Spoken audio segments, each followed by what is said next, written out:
RPN is not responsible for the views, actions, opinions, or statements of its guests, advertisers, or even its viewers. The information on this program is not to be construed as medical or legal advice. An appearance on this show is not necessarily an endorsement, and as always, we encourage you to do your own research.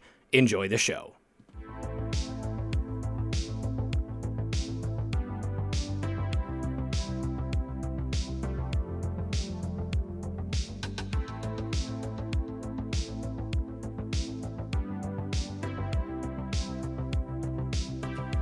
Good afternoon, Patriots, and welcome to another edition of Occam's Razor. As always, I'm your host, RP, and joining me live in the studio is my co-host and good friend, M3.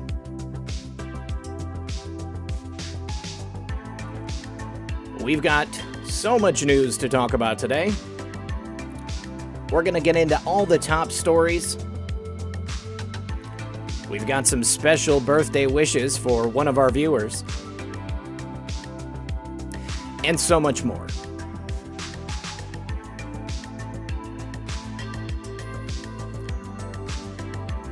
I hope everyone's having a lovely afternoon. Want to say special thanks to all the mods out there. Wheezy Girl, Real Red Pill Girlfriend, I love you, honey. JoJo's not going to be here today, but that's fine. She's got some IRL stuff to take care of. Leslie Berger, I hope you had a wonderful birthday, my friend. Rook Castle, what's going on?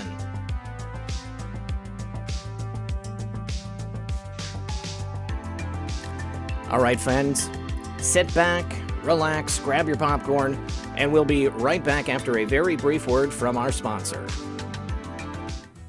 Off-the-grid living is a trend that's been gaining popularity for years, and now with the rise in alternative energy sources, it's becoming extremely easy for preppers to live without having to use municipal power. One of the ways you can jumpstart your journey to off-the-grid living is with one of the solar water heaters by Prepper's Peak. The solar water heater doesn't require any batteries because it's powered entirely by the built-in solar panels on the heater itself. It allows you to heat and boil water from virtually anywhere. This month I've partnered with Prepper's Peak to give my audience 50% off their very own solar water heater, plus express rush shipping. Go to solarwaterheater.com, or you can click the link in the video description or the pinned comment below and order yours today. And remember, when you support my sponsors, you support this channel. All right, everyone. Thank you so much for being here today. Methods, how are you doing, brother? Man, I'm doing all right. Getting through it all. How are you doing today, Red Pill? Oh, I'm hanging in there. Like we said over the weekend, things are hanging heavy, I think. There's a lot of tension. There is a lot of spiritual warfare, for lack of a better word. I mean, things are real, and I think the closer we get to the election, it's just going to continue to ramp up. But seeing as how we've got this mission, I don't see how we can do it any other way, to be perfectly honest with you. Right. And I just want to thank everybody who was sending the love, prayers, and support over on Twitter. Just like what Red Pill was saying. Things are heavy. We all feel it. We all see it. And I saw a lot of replies saying that people were dealing with it as well. I've got things going on in my personal life off the internet that we're dealing with too. So, I mean, I'm not going to try to hide it from anybody, but I'm going to get through what we need to, like what Red Pill said. We have a mission.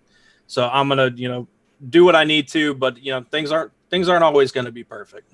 Yeah, and that's just the way it is, and unfortunately, the news doesn't stop, the radicals are not stopping, and as far as I'm concerned, President Trump is not stopping either, so we must press ahead.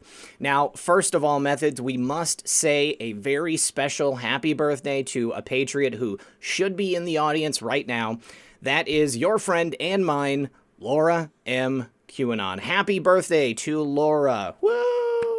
Yep. Happy birthday, Laura. Thank you for all you do to help us out. For people that aren't aware, she does editing of videos, makes really, really cool stuff. And on top of that, she just really supports us all.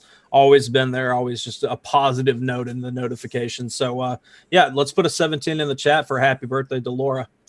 Beautiful stuff. Happy birthday, Laura. Thanks again for all you do for the movement. And we are pleased as punch to have you here. And since your birthday is so close to mine, I know you must be a wonderful person, IRL. I'm just kidding. But we've got some new updates for us.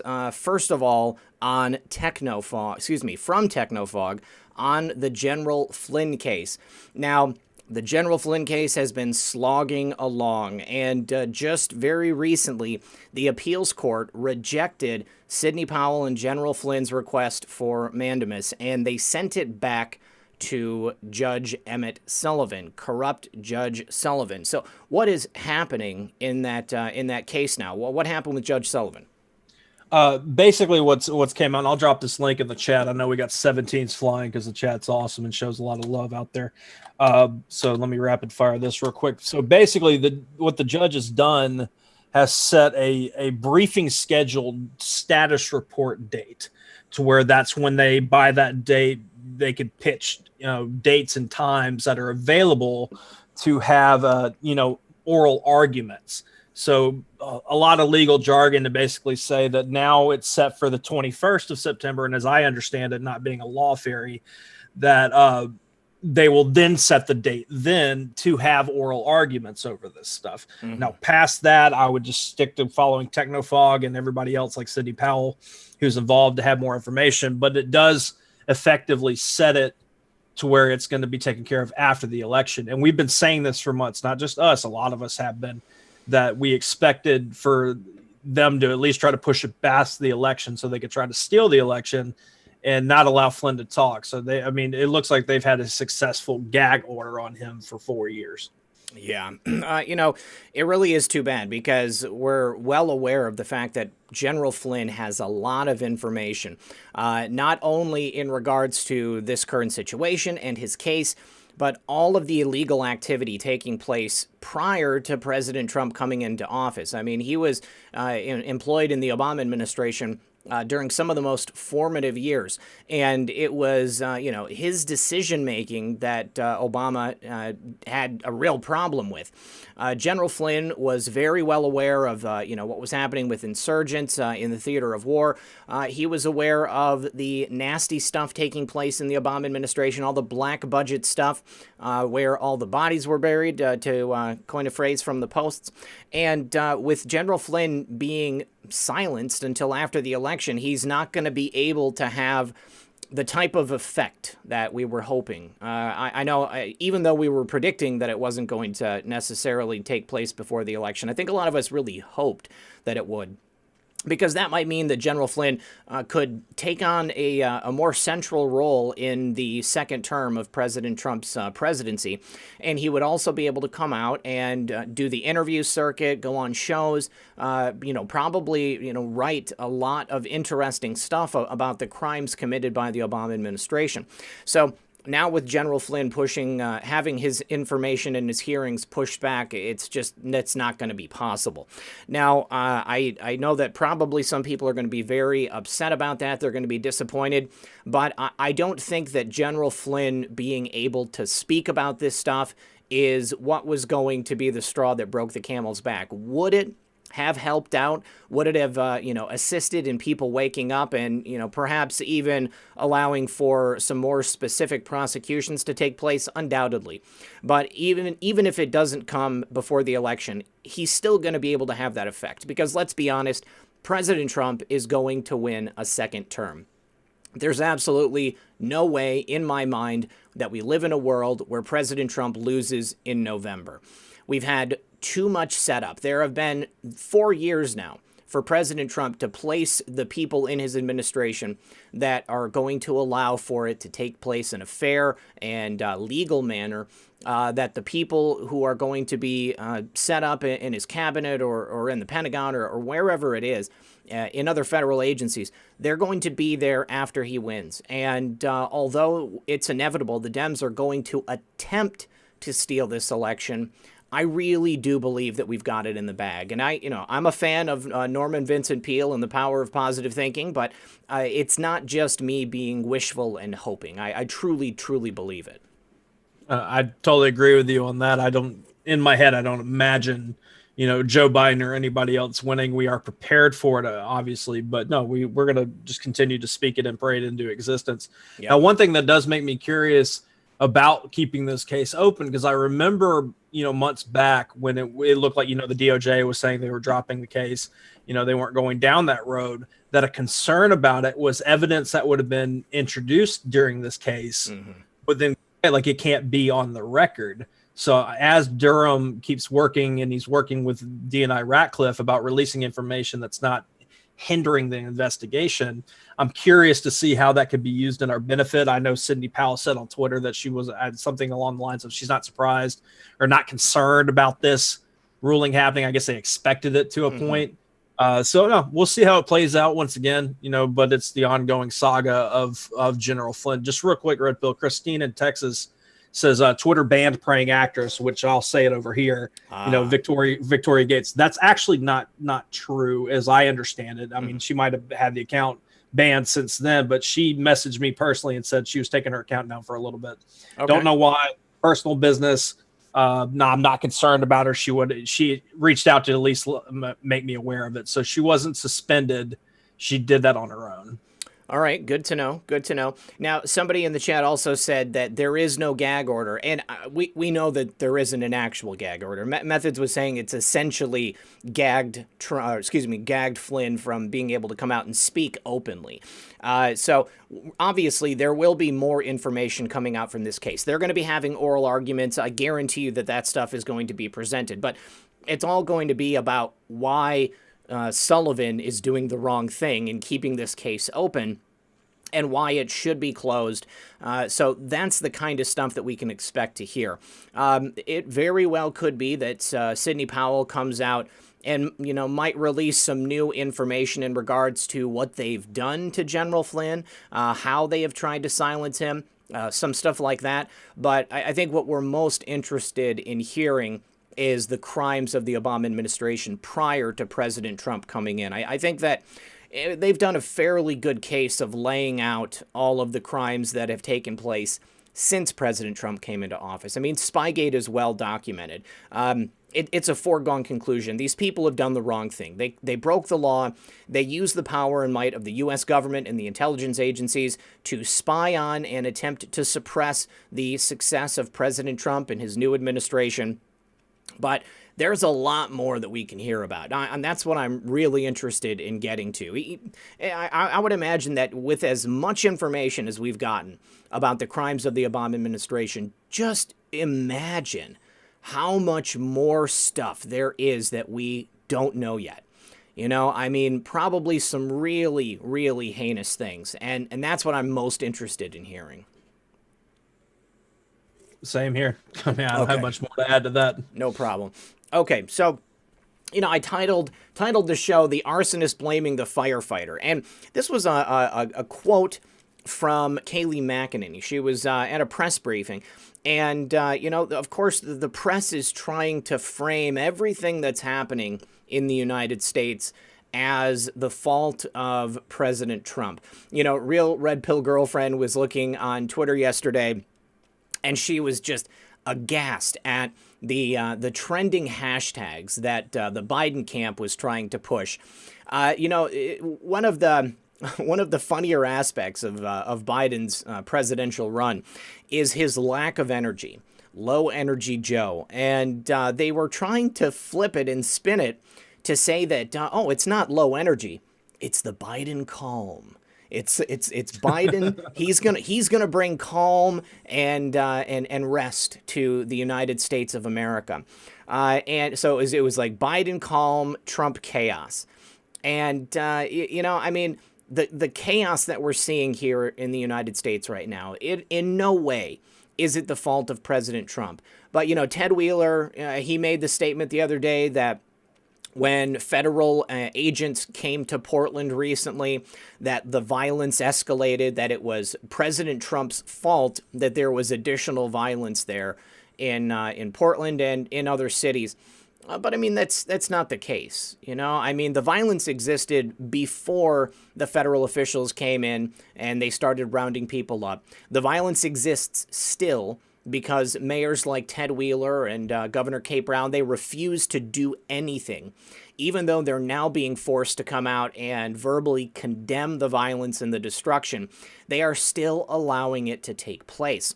So Kayleigh McEnany making an excellent point there. I mean, if somebody sets a building on fire and then the firefighters get called in, they put it out, but then as a result of the water putting out the fire, the building collapses. And then the New York Times writes an article about how these wretched firefighters came and destroyed a building. I mean, that makes as much sense as Mayor Ted Wheeler or Governor Kate Brown blaming federal officials and President Trump for putting out the fires that they've allowed to begin in the first place. Right. Watching all this destruction happen over time, and part of, one of the major reasons why covering these things every day, doing shows like this, being on social media and spreading the evidence and calling it out in real time, is that people are very aware that this is the Democrats' fault. And if they don't know that, they didn't have time to look, or they're willfully ignorant, or they just want to win so bad they're lying to themselves. Oh, yeah. So we've seen this destruction happen for 3 months straight. We kept calling on the Democrats to at least, say something about it. No, they're peaceful protests. There's a few bad apples out there causing violence, but they don't want to accept the fact that the BLM movement, and everything that went on there, and then the defund the police stuff was a Trojan horse that allowed this to happen. Now, I know a lot of us believe that was the vehicle that was intended to be used to have the violence happen. But at least for what the public is seeing, the regular voter that's not really involved in watching politics, that they can't lay it at Trump's feet if they paid attention at all, because they know that he's been saying we need the police. They wanted so you have a movement go out there and they said they want the police defunded. We don't need them. We're going to cause chaos and hell. But who's going to stop them? The police. Yeah. Okay. If that's fine, then let's say that the police aren't there to be helped. Well, then you would send in the National Guard, right? Solves the issue. That's what they're there for, to help out here in the country. Well, Trump's made that offer perfectly clear to the entire world paying attention, and then he calls it out every single time they stop it, like Ted Wheeler. And so the fact that they're still going with that narrative tells me a couple things. One, it tells me that they have absolutely no problem lying, and they'll take it even when all the truth is just sitting around them, in front of them. You scroll through social media, you see it all, and then sandwiched in between will be like a Nancy Pelosi tweet blaming the president for everything while there's fires around her and clips. Yeah. But then also it tells me that, they have to die on that mountain. Oh, yeah. There's something about it that they know that if they were to backtrack at all, even apologize and say, all right, we should have been saying something, all along, all that, they'd know giving any inch to the president to give him that kind of win. Yeah, it might help him out some, because they're like, oh, the Democrats are helping the president, but they're so terrified of where this is all going that they have to blatantly lie to the 11th degree. It's just crazy. Yeah, and things are just getting worse. I was actually surprised that they even came out and condemned the violence and the destruction in the first place. But I think you're right. They have to die on that mountain, because if they admit that they made any mistakes, then it completely destroys their narrative that President Trump is to blame for everything that's happening. I think that they look at the situation, they say, okay, we have most certainly allowed for our communities to be destroyed. We've allowed for law enforcement to be gutted. We have not led in a manner in which supports and protects our own constituents. So the only thing we can do is to blame it on President Trump, lay the blame at his feet. And it's they're not very imaginative, because it's the exact same thing they've been doing since the very beginning. It doesn't matter what problem has come up at any point, or in what part of the country, what part of the government, whether it's public or private. Anytime there is something that can be blamed on President Trump, it is laid at his feet. And this is truly the only thing they have left in their arsenal. They can't point to anything and say, we have done this. All they can say is President Trump has done this. And there's nothing positive that's happened as a result of these Democrat leaders. The only thing that's happened is just incredible negativity and destruction. And if they keep saying it over and over and over again, then at some point, we're going to have some people here in this country who are just going to believe it. And at this point, it is an increasingly smaller and smaller number of people. But those people still exist. I tend to think that it is smaller than the Democrats realize. I think that the most vocal among them who are still out there claiming it are probably on a payroll somewhere. But the average rank and file voter, they understand that this is just a ploy. It's a narrative that the Democrats need to spin, because if they were to do anything else, the blame would come back on them and they would have no defense. Right. And I've got a great example here. Hive, our buddy Hive, if you're out there listening, what's up, bud? What's up? He just sent over this breaking report, because that they had the hearing today on Trump's tax records. The appeal for it was today. Well, just breaking during the show, federal appeals court blocks release of President Donald Trump's tax records to Manhattan DA while appeal is heard. So, basically how that's worded, I guess that there's still, the appeal process is still going, but they're not going to allow it to be released during this time. But that segues into what we're talking about here, because you ask yourself, if Trump hasn't done anything wrong with his taxes, and even the Democrats say this, what does he have to hide? Mm-hmm. Well, first, it sets terrible precedents, for future, anybody running for office, but also they have no problem spending anything. So all it would take is for him to have spent $1 in Russia, mm-hmm. and then they're going to sit there and tell, the American people that, he's Putin's puppet and here's the financial tie. So they just want to have more arsenal that they keep they've spent so much of their ammunition. They need more to be able to spend to make the case to the American people. And that's why we keep talking about getting to the election and the world after that, mm-hmm. because once we have Trump in office, of course, there's going to be impeachment nonsense, assuming some of these people are still in positions of power. They're still going to go down those routes with the impeachment and all that stuff. But think about how much Trump was getting done during all of those times for other things. Yeah. And now having the weight of off of his shoulders of the election just being done. And he knows, all right, we can't speak for the next election at all right now. We don't even know who. I know we joke around about Trump 3rd, 4th, 5th, 6th terms and all that.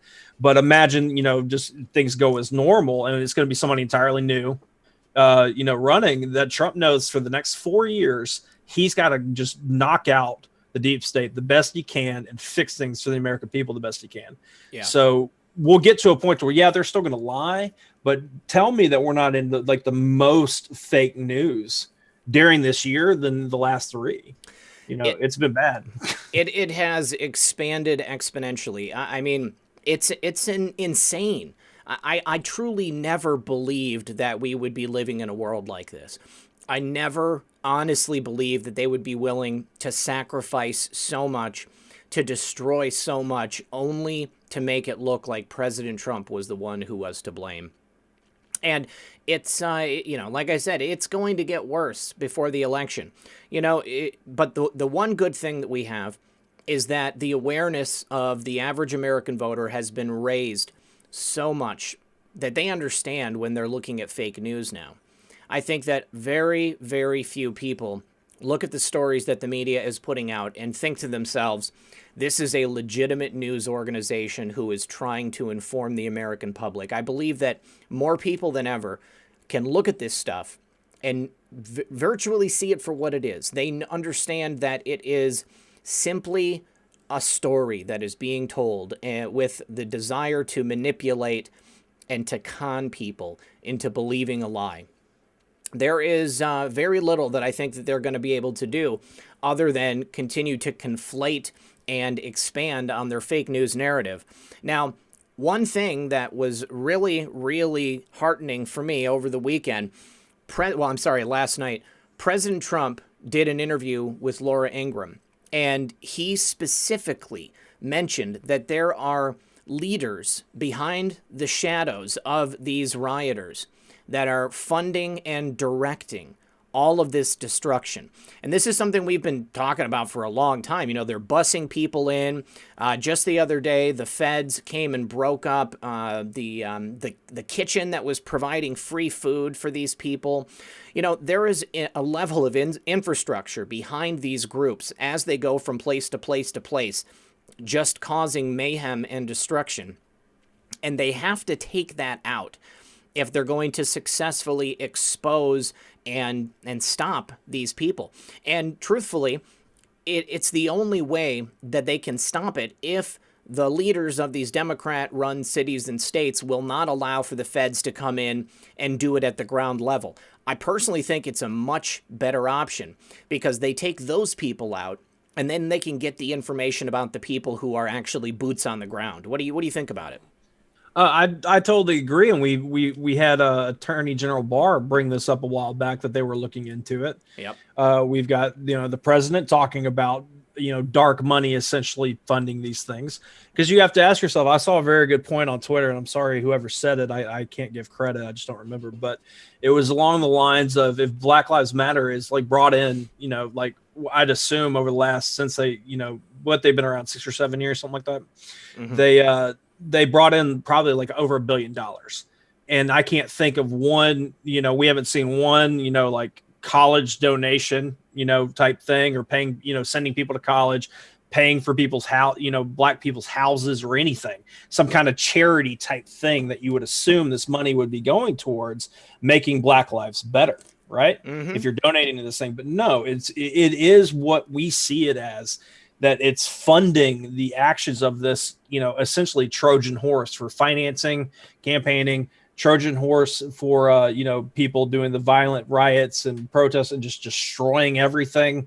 We see it for what it is. But once again, you have to think about the American people that don't have time to look at this stuff or are not aware. Yeah. And all they see is, wow, this group that I'm hearing about, the anti-fascist people, out there, they're hijacking a good movement because I'm watching the NBA and they support the BLM. You see what I mean? Like, yeah, they have it on their selling it to the public in such a specific way. But if we have a financial tie, because you can also then tie this to Hollywood, because Hollywood was endorsing the donations, coming through and all that. So let's just say that a lot of it was crowdfunding, then the BLM people should be held responsible for creating an environment that allows for these things to happen. If their hands are not obvious, which to me, I think this all goes hand in hand. I see this all as one big thing.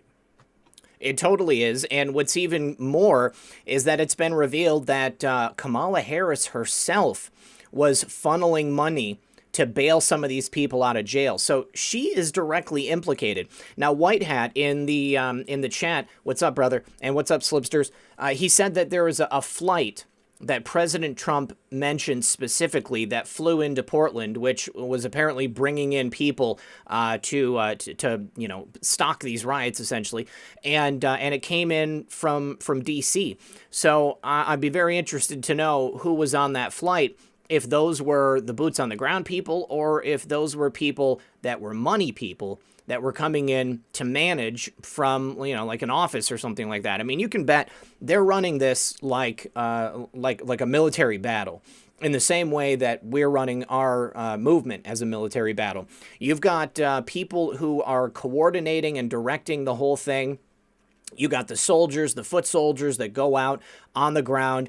These people are organized. These people do a lot of planning, and imagine like all of those shields, all of the flat gear that these people have. I mean, there is an incredible amount of strategy that's going into making sure these people are ready to do what they need to do. And believe me, they're willing to take it all the way. I mean, we've seen some horrific stuff in the last couple of weeks, and they've definitely put it all together so that they can try to win. I mean, they want to take President Trump out. They believe that this is a battle that is worth winning. Now, I actually needed to. I had something that I wanted to say in regards to the patriot that was killed over the weekend, because his business partner's sister. So the sister and brother, they are daily viewers of the show, and and the young man that was gunned down in the street. Aaron Danielson is his full name, but Jay Bishop, it sounds like that was a nickname, but Jay was also a viewer of the show, a daily viewer of the show. So it was important to them that I make sure that everybody knows exactly who he was. Aaron was his legal name, but Jay was his nickname.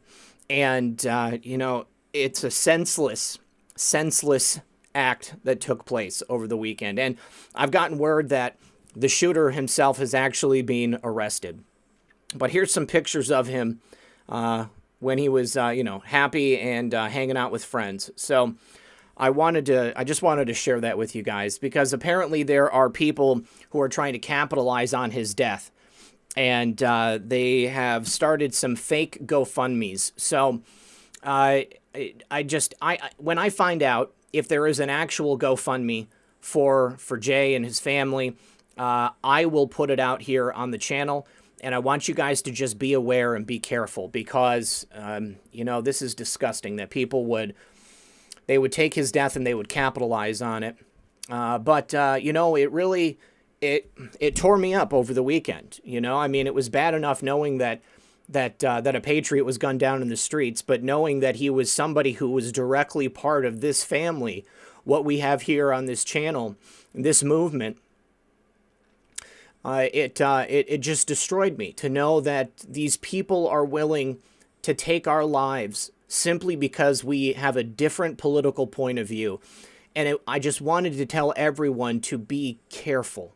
Be aware and be careful if you go out into one of these situations, because these people are willing to do whatever it takes to get rid of us.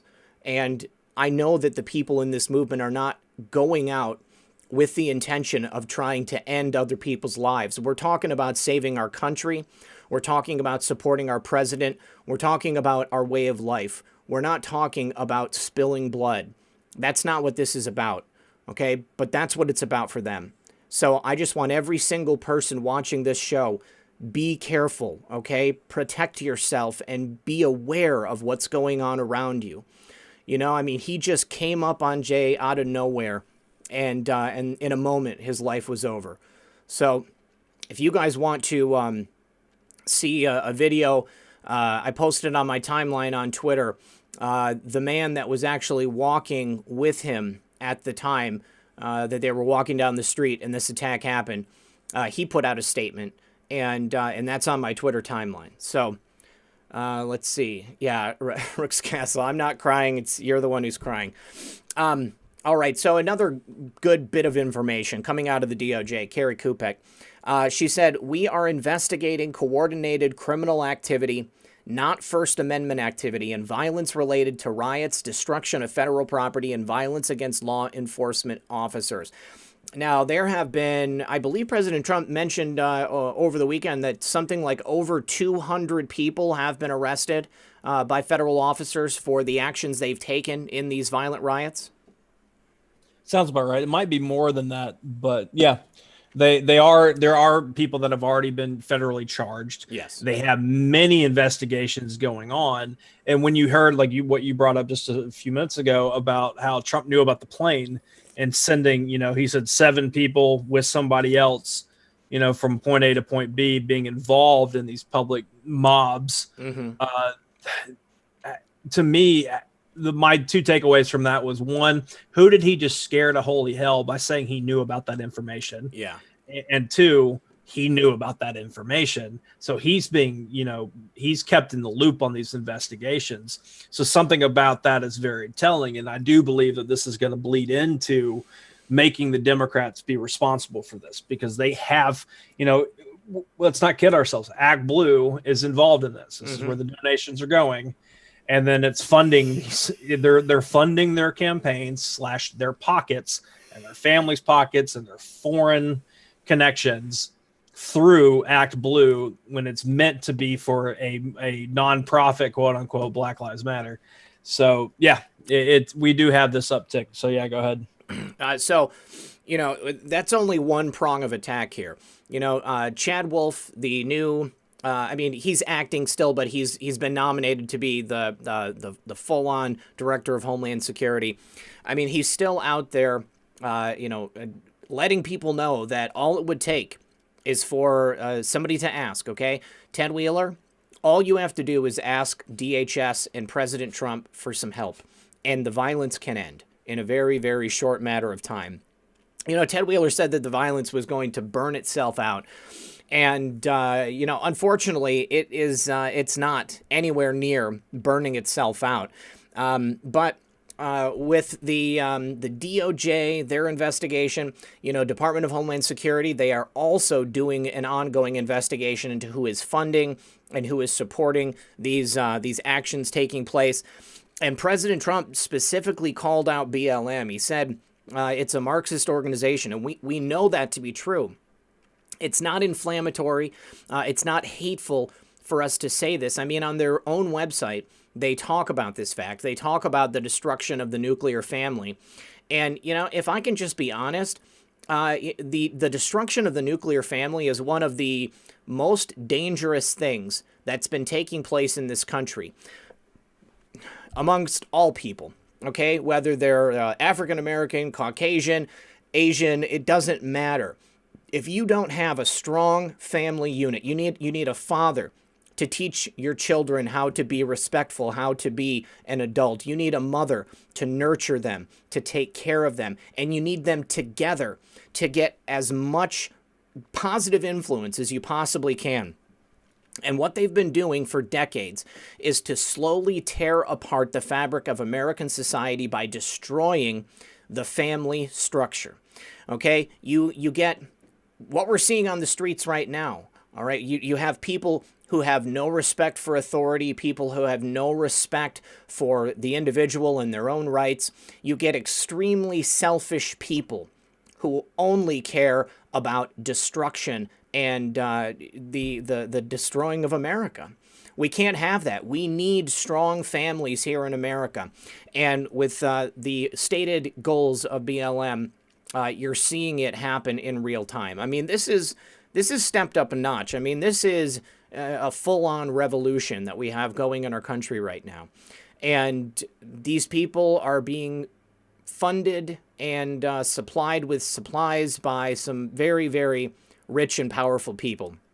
People who want nothing more than to see President Trump removed from office. And they're willing to destroy this country along the way.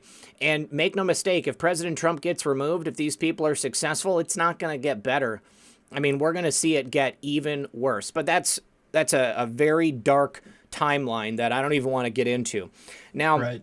A.G. Barr and Senator Rand Paul also talking about the funding of these riots and these groups that are taking place across the country.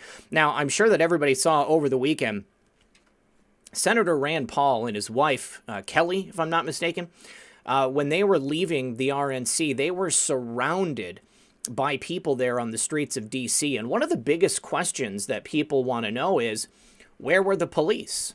Where were the police? Why wasn't there more police on the streets? We've known for months that this group, I don't even remember their name, but they were planning on this siege on the White House, and they're going to do it every day until the election, till after the election. And it probably is going to happen after the election because President Trump is going to be elected. But Senator Rand Paul, I mean, they were out for blood methods. They were going for it.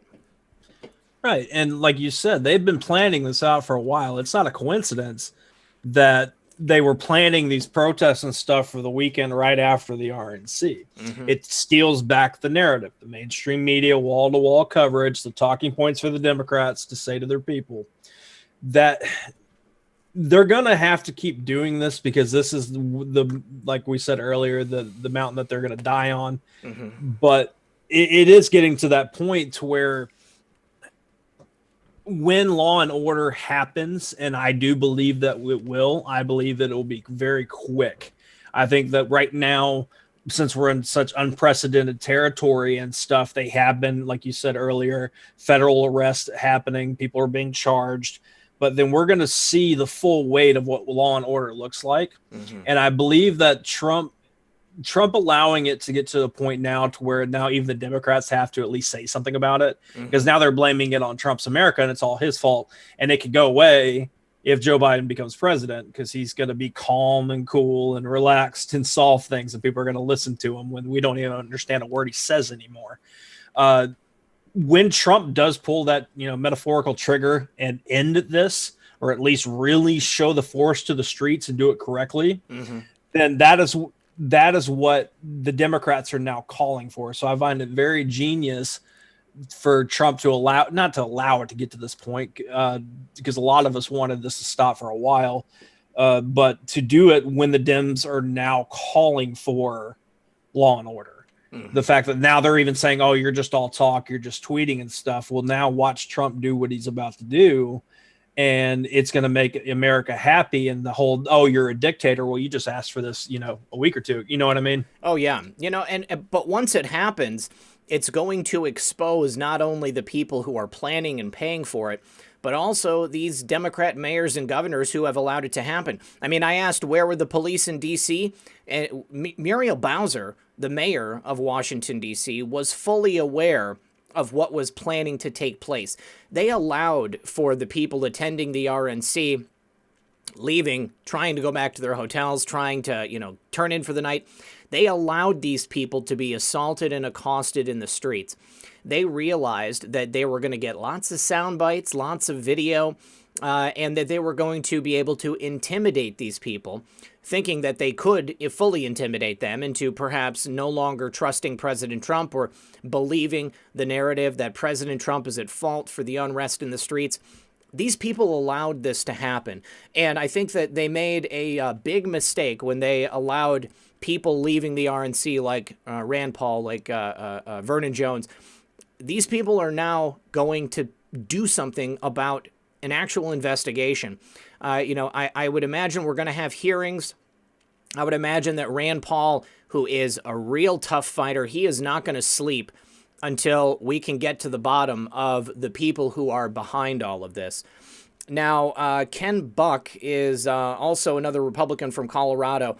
On Sunday, he called out to the Department of Justice asking, for them to do something. What's important to me about this is that it's no longer just President Trump. It's no longer just AG Barr. You've got this destruction in the streets now directly affecting other members of the United States government. Think back to Steve Scalise, that terrible mass shooting that happened where Steve Scalise almost lost his life. Many people were upset about it at that time, but it was just Steve Scalise, basically. So, it kind of got brushed under the rug. The guy who was the perpetrator, he was taken out immediately. Now you've got ongoing actions that are taking place against people within the American government. It's not just President Trump. It's a lot of other people who are elected officials. And, Vernon Jones, he's a Democrat. Okay, they attack him because he supports the president, because he understands that President Trump's agenda is the only agenda that can save our country. But they're going after him. They're going after Rand Paul, Senator Buck, Representative Buck.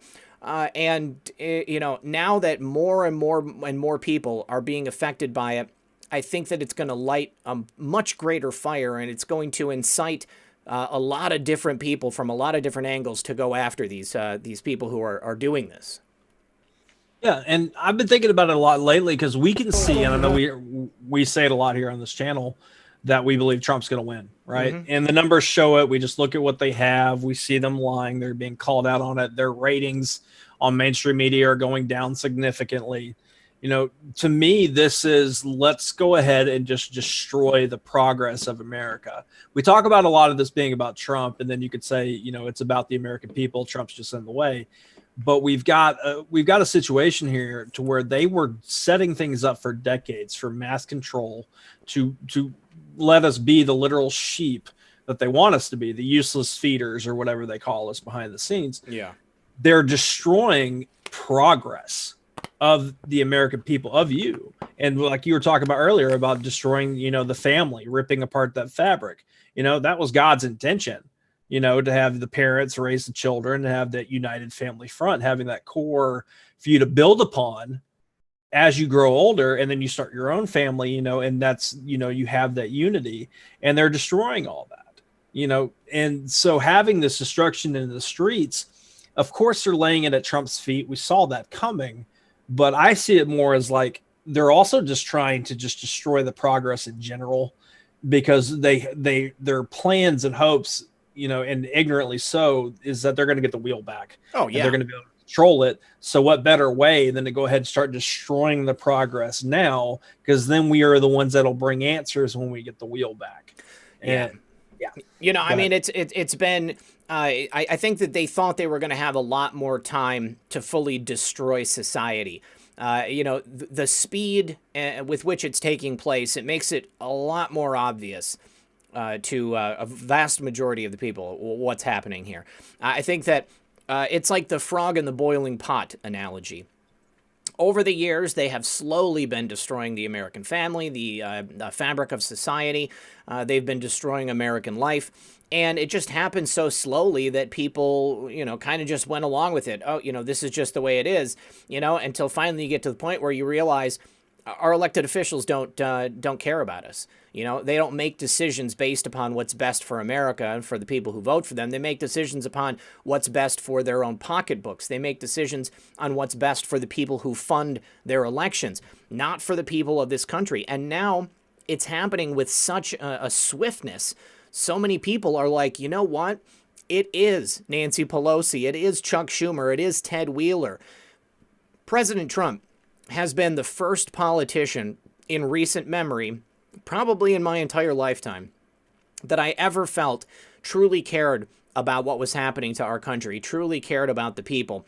He's the first one who had the guts to stand up to the system and to try to save our country for us. And because it's not just for us, it's for him, it's for his own family. Sure, he's rich, and I think that's what a lot of the problem has been for many of these people. They're already rich. They're already well off. They already get whatever they want. So they don't need to care, okay? Their own incentive to fulfill their own dreams has already been reached. They can take everything that they learn working in the United States government, use it to their own advantage, and build their wealth, and then they just pass it along to their offspring. And then those rich children don't have to do anything to better themselves, and they have no incentive to help the American people. President Trump is sacrificing everything so that he can restore our country and try to make America a place worth living again. Our money is worth peanuts compared to what it was 30 years ago, 40 years ago, 50 years ago. Inflation has just destroyed the quality of living for the average everyday American. And people are forced to work 2 jobs. They're forced to work until their hands and their backs ache. They're forced to stay away from their families. And that is, the structure that the power makers, this is what they've wanted, okay? But now they've been forced to accelerate their plan, and it's becoming more and more obvious. Now, because we are having these actions taking place, it's getting more and more obvious to everybody, including Mayor Ted Wheeler, because last night it looks like, even though Ted Wheeler has decried the violence, he has asked for it to end, the rioters have finally come for him. I mean, I guess they came for him before when he stepped out on the streets of Portland and joined the protest that one night. And he got gassed, he got tear gassed. I think that a lot of us thought, perhaps Ted Wheeler is going to see the light. But no, he's like an ostrich with his head in the sand. He just continued to ignore the burning building around him. But now he's actually had his apartment complex set on fire. So these people are not going to stop. I mean, just because they're on the left and they say, we support these people, it doesn't matter to them. They're all bourgeoisie, okay? They are all the controllers, and these people are coming for the controllers. They are coming for the power brokers because they want the power. They want to take over. Ted Wheeler is next in line. It doesn't matter how much bad stuff he says about President Trump. It doesn't matter how much blame he tries to shift.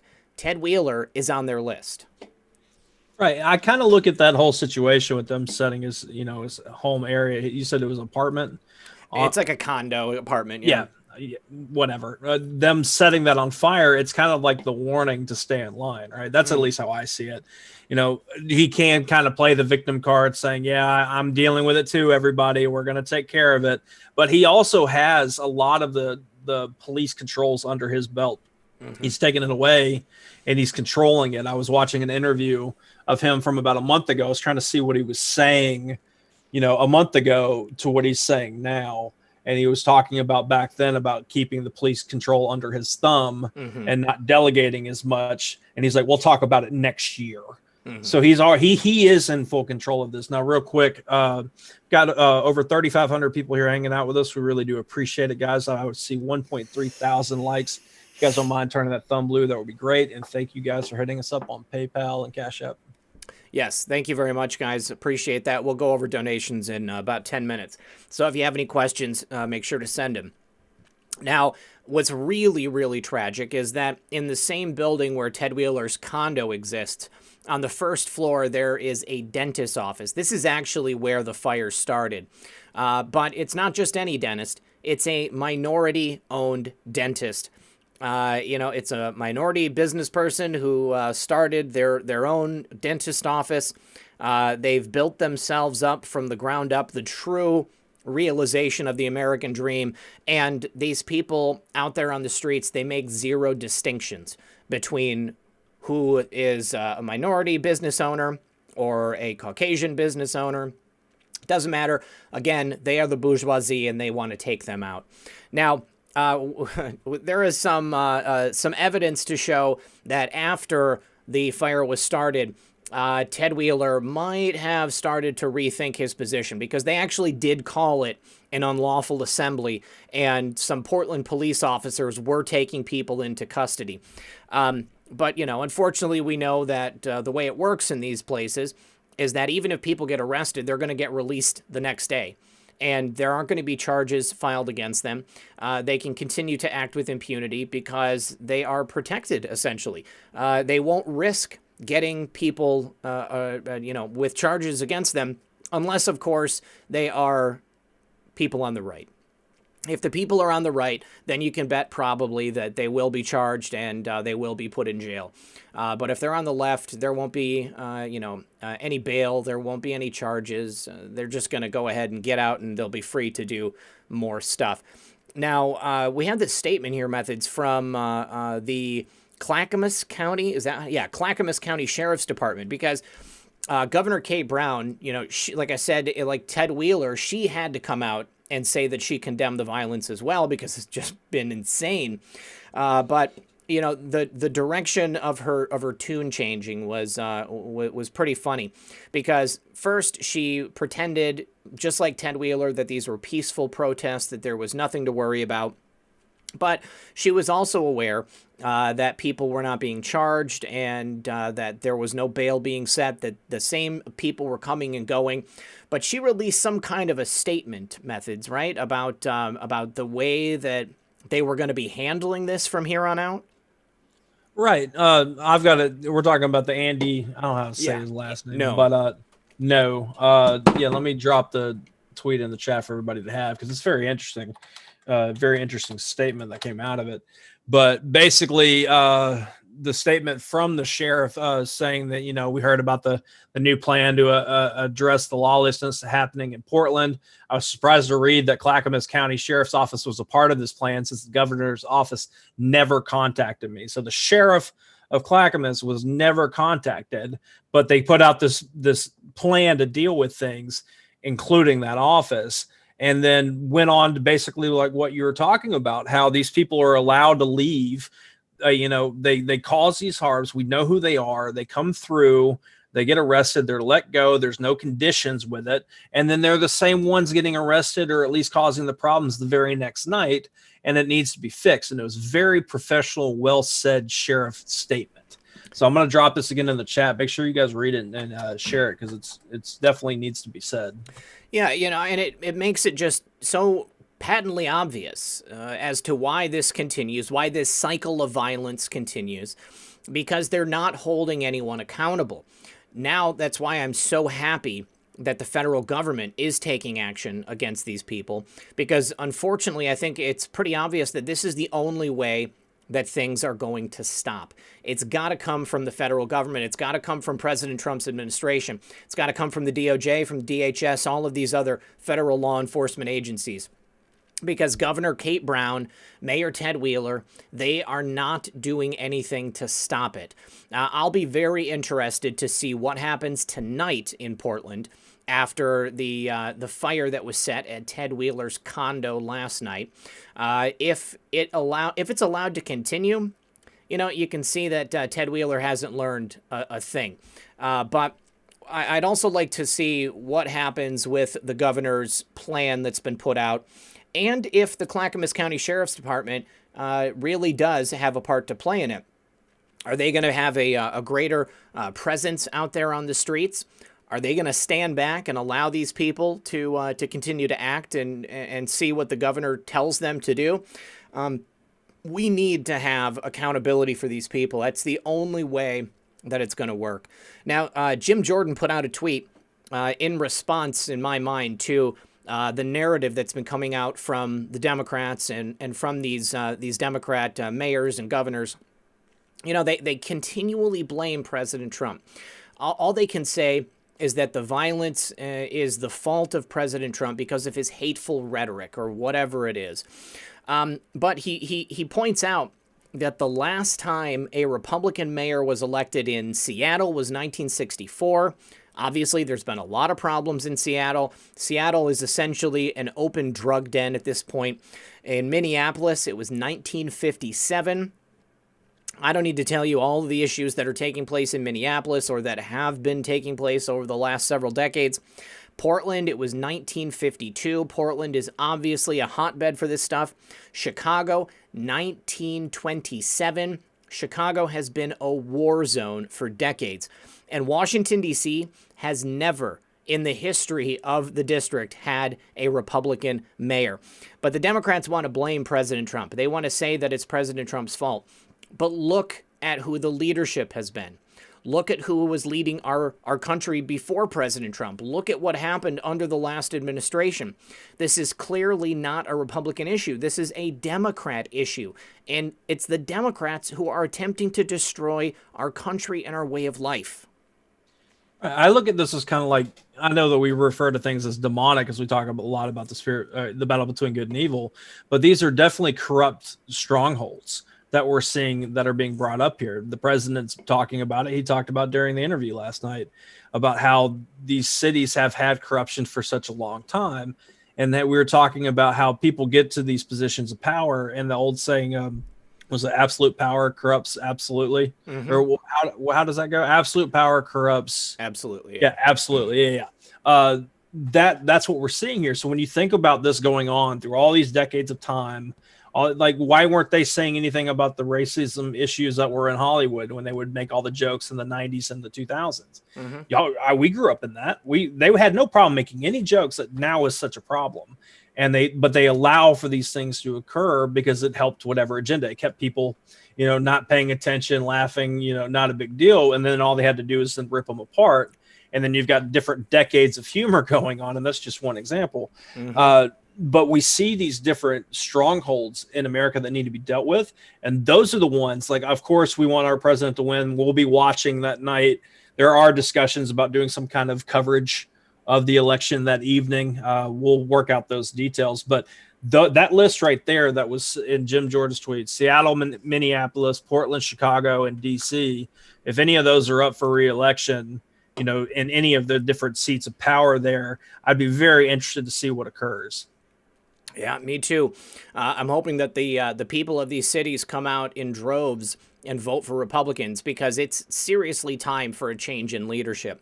Now, a particularly distressing bit of information to come out of Chicago. And again, Chicago is one of the worst places that you could live if you want to be safe. And every weekend we get reports of, just dozens of shootings and deaths and just tragic stuff taking place there.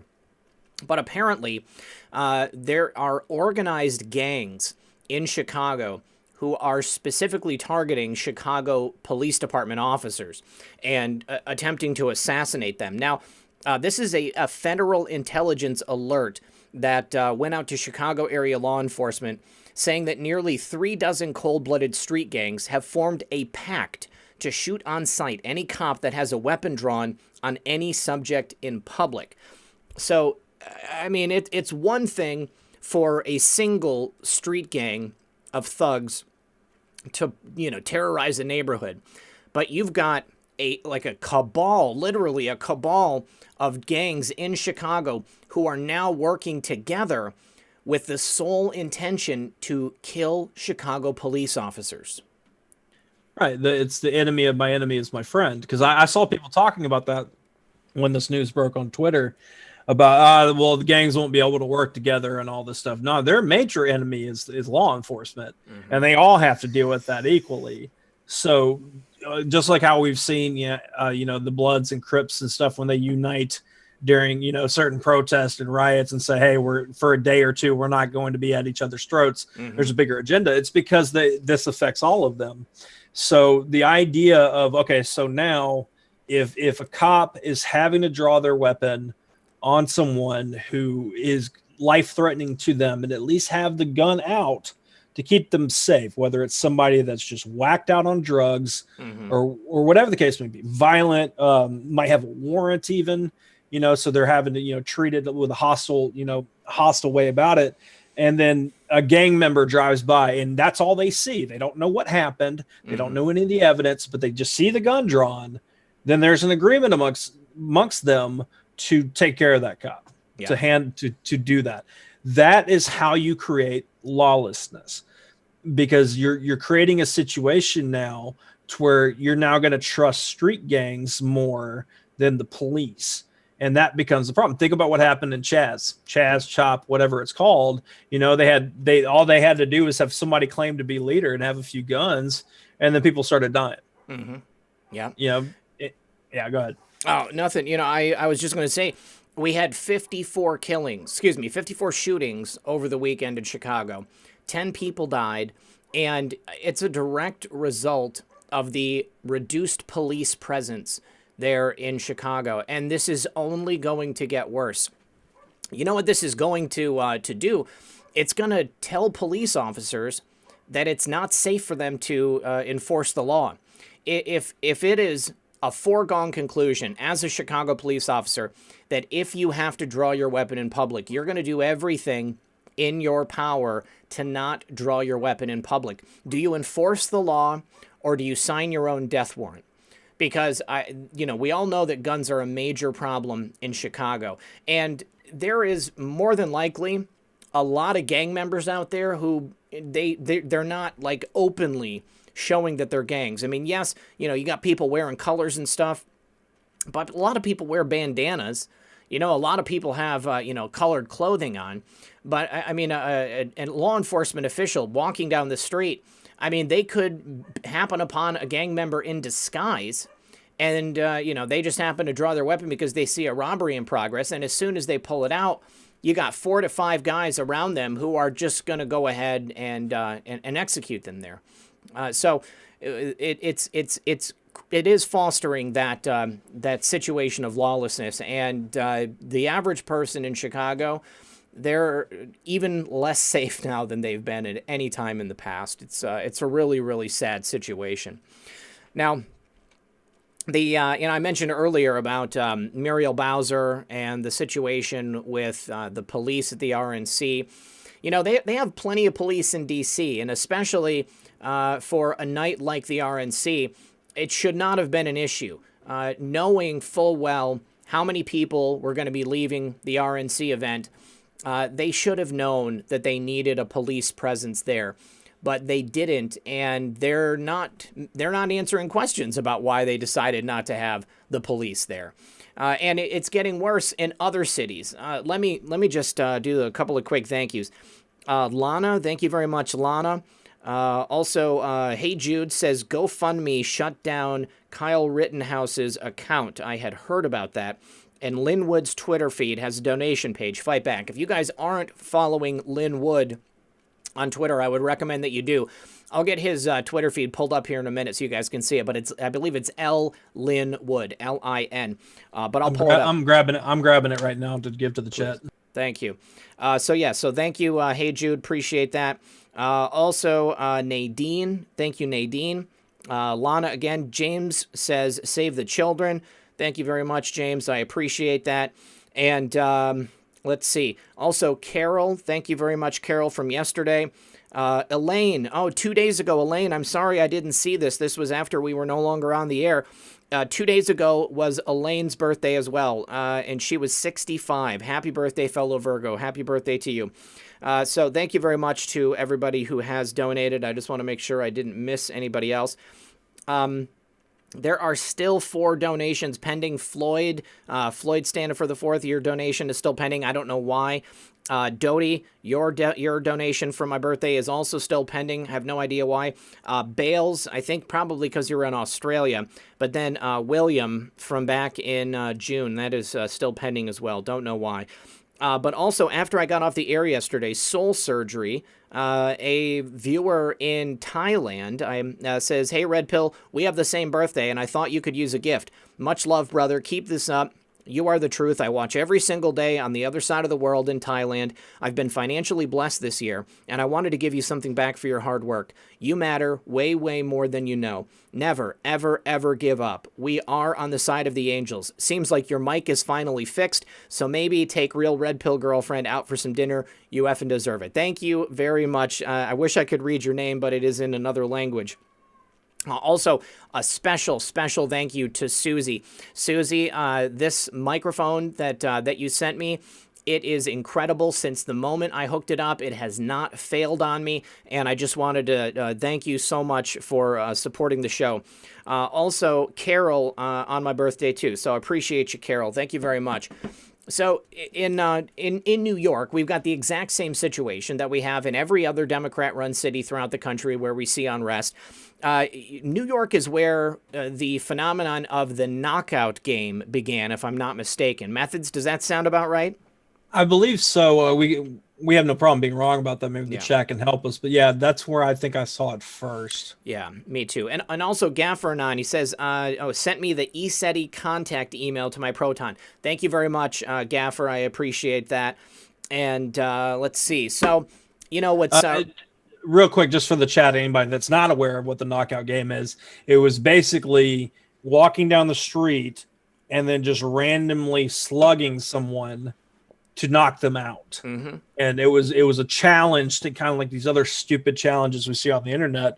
There was that going on for a while, I guess a few years ago.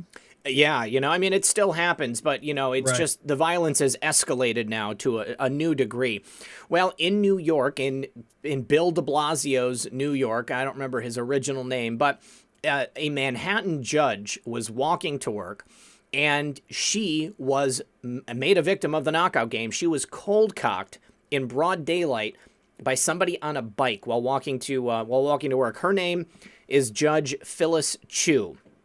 And make no mistake, the only reason this is allowed to happen is because of the policies of these Democrat mayors. They want to defund the police. They want to remove the police from the equation. They want the people of the city to take over. They want to set criminals free while they lock people up for not social distancing. And this is an example of what happens in cases like this. I wonder, I don't know anything about this judge or her political affiliation, but, I would really be interested to know how she feels about living in Bill de Blasio's New York after seeing this. Also, as she's a judge, she's probably had quite the slowdown in prosecutions as a result of the policies of people like Bill de Blasio. Apparently, she had just gotten off the Staten Island ferry and she was walking downtown when a complete stranger riding a bike punched her in the jaw. It happened around 9:40 a.m. yesterday, and it says that she only suffered a swollen lip. But let's see. It says, with no words exchanged, a bicyclist riding in the opposite direction as the one she was walking just punched her in the face and kept going. And the New York City Police Benevolent Association had a statement. Now, wasn't it the New York City Police Benevolent Association that recently announced their public support for President Trump methods? Yeah, I believe so. Yeah. Sounds right. First time in history that they've done this. And, they just said the same thing. I mean, there's no additional information. Obviously, she's not too hurt. But, I mean, there's a psychological scarring that comes with that. When you know that just walking down the street as a woman, as a judge, you can just be punched by some random dude on a bike. And, I mean, this goes back to, the idea of respect and having a state of decorum. They don't have that. They believe that this is acceptable behavior. I am floored that we live in a world where these people believe that this is okay. They didn't know who she was. I'm certain of it. I'm sure that they didn't know she was a judge, but they knew that she was an Asian woman walking down the street, and they felt it was okay to go ahead and punch her in the face. Yeah, and this is cat's losing its mind. But this definitely tells people like us who just find these things completely horrific to hear about. Like, how can you have it in your head, even on the worst of days, walk down the street and be like, all right, this person, I don't know where they're going. I don't know their background, good, bad person, whatever. I'm just going to knock them the hell out. Like that to me, we can't wrap our heads around that. But we need people who have no problem with that or see the challenge and they're like, oh, I want to do this too. We need them to be afraid of police. We need to have them afraid of consequences and not afraid of police that are going to abuse their power and do what they're trying to say here with this whole defund the police nonsense. But that's how we get down this slippery slope of to where Chicago and becomes like more, New York is like Chicago. And then the next thing you know, we're seeing it in other cities like Kenosha. How many people out there even knew Kenosha existed on the map before all this happened? But now we're having, they were having this chaos in the streets, and this is how this stuff pops up over time. It replicates evil when it's not kept in check. Now, the next thing I wanted to talk about, it was actually a two-parter because I can't find the original tweet, but Dan Scavino tweeted out this hilarious parody video. Actually, a couple of Joe Biden. There was one where Joe Biden was speaking to a crowd and he was trying to call out the president and he sounded like he was about to go to sleep. And then it ends with him actually falling asleep at the podium. And then there was a parody video, which maybe they took down because it's not in my my tweets or in my tweets and replies, of a news anchor who was interviewing somebody named Joe. It wasn't actually Joe Biden, but it was perfect to add Joe Biden in there. Honey, you gotta go. You gotta go. And so there was actually a statement like from the who is this guy? I forgot. Don Lemon. That's his name. Don Lemon. He defending the idea that Joe Biden would fall asleep on television. I mean, the funny part about it is it's a plausible thing that could literally happen because Joe Biden is so low energy. But even though it was a parody video, Don Lemon stood up for Joe Biden. Hang on just a sec. Let's see this. And by the way, when people are doing interviews, especially a number of interviews, or sometimes they rest their eyes between interviews. Not unheard of, not unusual. But to make it seem like there's something bad about it, come on. And by the way, of course there's something bad about it. I mean, it points to the future of our country if Joe Biden is elected. Joe Biden is already older than Ronald Reagan was when he left office. Joe Biden has trouble reading a teleprompter. Joe Biden has trouble gathering his thoughts and speaking in front of a group of people. And every time he opens his mouth, he's a gaffe machine. Joe Biden as president of the United States would be disastrous. Right. I mean, the argument here is that I guess he's working so much, doing all these interviews that we aren't really seeing, that he's got to just take a quick little power nap in between. And it's like, do you want a president that does these power naps in between calls with all these countries dealing with trade deals or, trying to solve war issues? He's just going to have to take a quick power nap with his eyes for a second. Mm-hmm. Like, no, you don't need that. And the fact that we're having to have this discussion is I loathe the Democrats, but I thank them for putting us in a timeline that we can that they're selling us on Joe Biden as hard as they can with all the weight of all the power of the mainstream media, social media helping them with the algorithms, all this face time on television. And it's Joe Biden who's can't get through a day to where when he finally gives a speech that's somewhat okay, they cheer on CNN saying we didn't even have to lift him up. He got through it. And that's a victory. To me, there is humor behind that. Oh, I mean, there's a tremendous amount of humor behind it. It's just patently obvious that there is no possible way Joe Biden could effectively lead this country. If Joe Biden is elected, he will be a puppet president for whoever is standing behind him, whether it's Soros or Harris or any of the other people who have come before him. I would think that Barack Obama would have a pretty firm hand in leading this country once again if Joe Biden is elected. Now, where did that other tweet go? Okay, so this is kind of a funny little story, but Methods, there was a church that was raided. What happened with that? No, I saw it being shared around on the boards, and I was like, you know what? I'm not in the mood to really work on a bunch of stuff on Twitter. Let me just put this clip out there for people to see what's going on. So basically, a church got raided. I believe it was in California, and they were a church that believes in the spirituality behind being stoned off of marijuana and doing shrooms. And they believe, and I know I saw people and they were replying to me. Some people believe you're having a religious experience when you're doing that stuff. I'm not trying to argue all that. Do what you do. There's way harder things that you could be doing with your time if you have those kind of vices. So that's all right. But they got raided, and it was something to the tune of like they found like thousands of dollars or something like that. $200,000. Yeah, product. Yeah. They found all this stuff. They had like safes that you would see that like in movies that burglars would have to take apart inside banks. Yes. This church had like these heavy duty safes and bars on the windows, which I can get for certain areas in town. But then they go to the preacher and he's wearing this full blown Pope looking thing that's covered in pot leaves. And he's trying to be dead serious. And apparently he looks like he's being serious. Like this is really a church. And you're a drug operation. I mean, we're not going to lie. I mean, it's a drug operation. He looked like a librarian, too.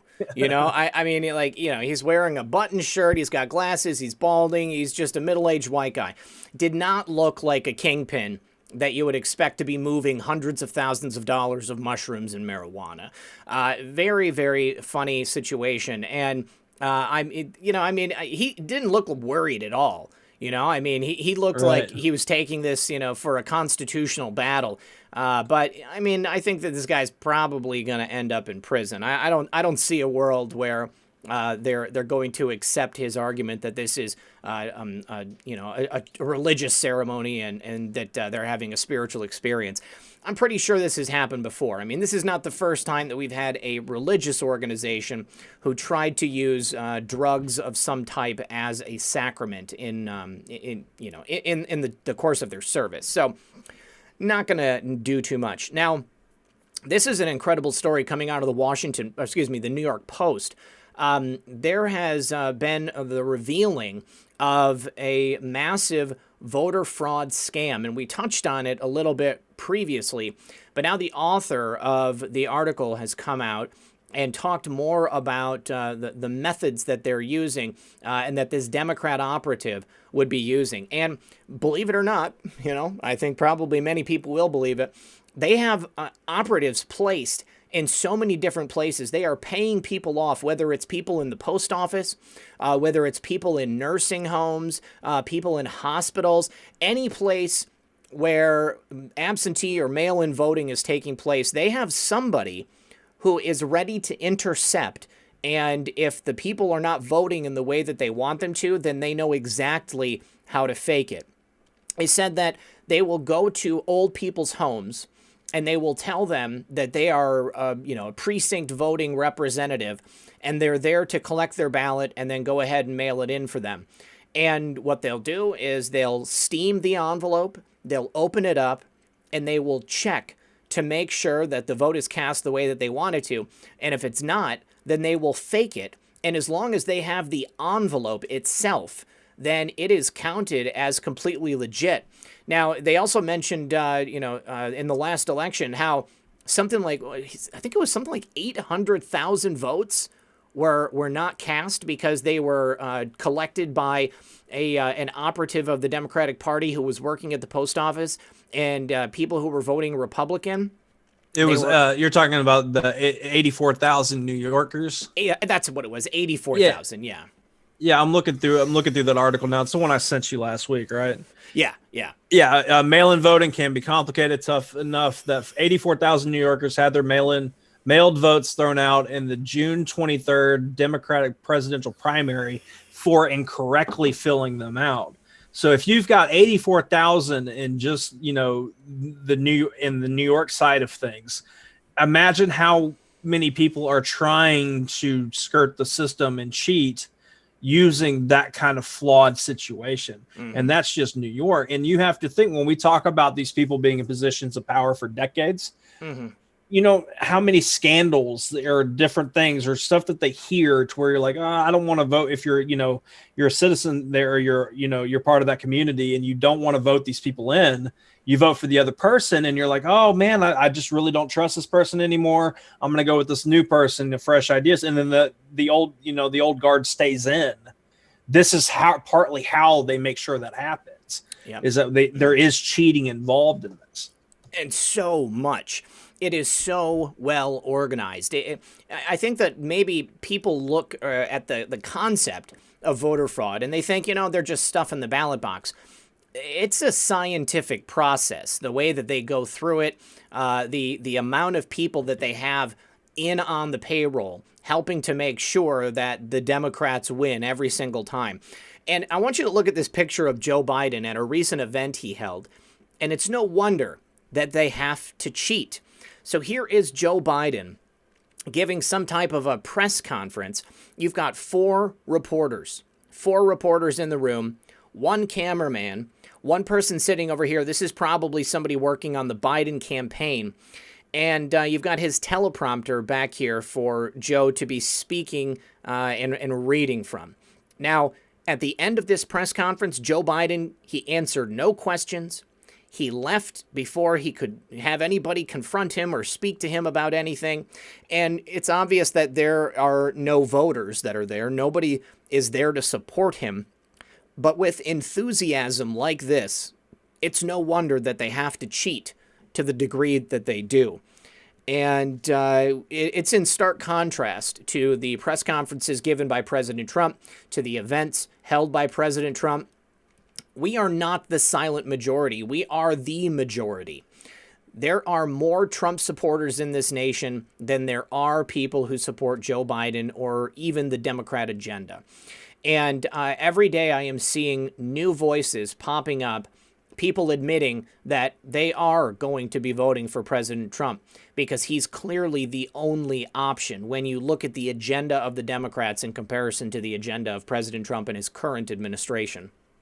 Right, 100%. And just like how you're saying, like some people are seeing it for what it is, switching over to vote and all that. This all reminds me of what our favorite Anon has said about, you're watching a movie. And people have different definitions of it, and that's fine. I'm at least going to give mine in this. That it's what me and Red Pill are talking about here, that we're being told that Biden's winning.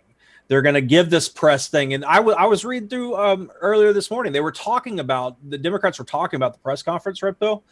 And they were talking about how Biden won because of that press conference and how much energy and strength he's got. And we all know it.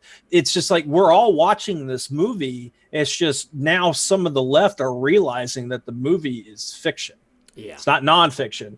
And now they're starting to wake up, and there's no way they're going to be able, if they lose, and I'm sure they know this, they lose in November, and we keep, we get the House back and we have the Senate, there's no way any of these tricks will work in the future. And I believe having them expended is a very important deal. Now, I know, Ripple, we're getting close here to the end of the show. If you don't mind me doing my shameless plug. Please, go for it. All right. So first off, I want to thank everybody for sharing my YouTube channel. I'm going to drop the link in the chat here because I, as of this morning, woke up and I have 20,000 subscribers on my channel after 4 episodes. So I want to thank everybody. That's not me. That's you guys doing that, sharing it and all that. So tomorrow will be episode 5 when my buddy Scott, Woke Societies. We're actually going to be starting our show instead of 3 p.m. Eastern. We're going to be starting it at 2:30 Eastern. It'd still be an hour-ish. If we go a little over, that's okay. But the reason why we're doing this, and I announced this last week, is that we're starting the Friday show this week. And that co-host is going to be our buddy 412 Anon, Adel. If you're out there, we definitely support his show that's coming up here shortly on his channel. But me and him are going to start doing the show on Friday together, doing the same kind of thing that me and Scott do. We're going to talk about a few topics, get into a little bit longer conversation about things. But yeah, so I want to thank you guys. If you aren't subscribed, that'd be pretty cool. And yes, Mr. White, I am spamming this because I can, and Red Pill doesn't mind, and I appreciate it, bud. I encourage Methods to spam his channel in the chat. I want nothing more than for Methods to be as successful as possible. You have always been a strong and steady voice in this movement, and I respect you in addition to having you as one of my nearest and dearest friends. So please, if you have not subscribed to Methods yet, go ahead and do that. Also going to ask that you guys, Kelly Q says you're cheating on Red Pill. Methods is his own man. Don't worry about it. I mean, this is so he's always had the freedom to go do his own shows. That was actually my goal from the beginning in starting to do shows with Methods, is because I could see that he had the ability to do what I was doing here on this channel, and that it would be of great value to everybody in this movement. So I'm very proud of him, be honest with you. I'm very, very proud of him for putting together what he has in such a short time. And once again, if you haven't subscribed, go ahead and subscribe. You guys, I'm going to start streaming on my backup channel. So please also go and subscribe to my backup channels, because the only way you're going to get potentially a notification about it is if you are already subscribed and you got your notifications turned on. So definitely go and subscribe to my backup channels. There are 2 of them, and they're always in the description of the videos. My mods are very good at putting those out. So go ahead and make sure that you're there so that you're going to get the notifications for when I'm streaming on that channel over there. We're basically here at the end of the show. I'm not going to be getting into any of these additional stories. I'm going to save these for Red Pill News at 6 p.m. Might come out at 5, but something tells me that I'm not going to have enough time to get it out by 5. It'll be coming out at 6. All right. Well, if you don't mind, I'm going to answer this question out here real quick. Switch is asking me in the chat if I ever think of a show with a revolving co-host. That has been discussed. Switch. I do want to do that. I've just been taking things a day at a time. I know that Scott, Woke Society, is really good with, being available Wednesdays during the day, and then 412 is good on Fridays. But there is a discussion of doing something like that. It's just we're getting into a scheduling thing, and Red Pill can attest to this. Booking co-hosts, then alone guest, on a weekly basis is a nightmare. We get it done, but it's a nightmare. But with that said, I guess we can go ahead and do the weekend real quick on who we're having on. Yeah, sure. And also Robert Zook wants to know if I saw his post. Robert, I haven't. I don't know where your post would be. Nothing came through on Cash App. Nothing came through on PayPal with your name. So maybe you can send me an email, redpill78@protonmail.com, and I'll look for it right after the show. But no, I haven't seen anything come through from you, buddy. So sorry about that. Okay, so on Friday night, our friend J.R. Majewski is going to be on the show with me. He's going to be co-hosting, and we're going to be talking about a whole bunch of different things. We've got a very special announcement that we're going to be making that night, so make sure you guys are here. I can't say anything more than that. Also, James Bradley, he is a candidate for Congress. He is going to be here. And if I'm not mistaken, he's going to be running against Ted Lieu in California. So anything we can do to unseat Ted Lieu, that is worthy of our attention. And then also on Sunday, We've got our friend Quite Frankly, who's going to be joining us again. Quite Frankly is a favorite of my channel and Method's channel. Frank is a big inspiration. He's always put on an incredible program. And he's also somebody who I certainly believe deserves a subscription if you guys have not subscribed to Frank yet. Frank is a great guy, new father, and a happy husband. Frank is a wonderful guy. Please definitely subscribe to him. And what else? What else we got going on? Oh, that's right. I forgot to say, Methods and I have to take Thursday off. Got some IRL stuff that we need to do. I will be there for Red Pill News, but we will be taking Occam's razor off. And then the next Thursday, there's a distinct possibility that I'm going to have to testify in a court case. A couple months ago, my neighbor's home was broken into, and I happened to hear it. And I called 911, and the police came, and they arrested the perpetrator. So I'm going to have to testify in that case. I don't know if it's necessarily going to happen, though. I have to call the court the night before. Either way, I'm just going to say tentatively, the next 2 Thursdays, we are not going to be here on Occam's Razor. Yep, but hey, we want to thank everybody for hanging out with us. Another great show, Red Pill. And as I see now, Trump is doing his roundtable in Kenosha. So if you guys are looking for something to watch, it's on Fox News, or I'm sure you just search Trump Live on YouTube and you'll be all right. But Red Pill, great show. I am probably going to do absolutely nothing for the rest of the day. All right, brother. Well, you have a wonderful day off. Enjoy your rest. Thank you to everybody who's been here hanging out with us. Thank you to everybody who contributed to the program. Thank you to the mods for keeping it comfy. And I will see you all at 6 p.m. for another edition of Red Pill News. Good luck, everyone, and God bless.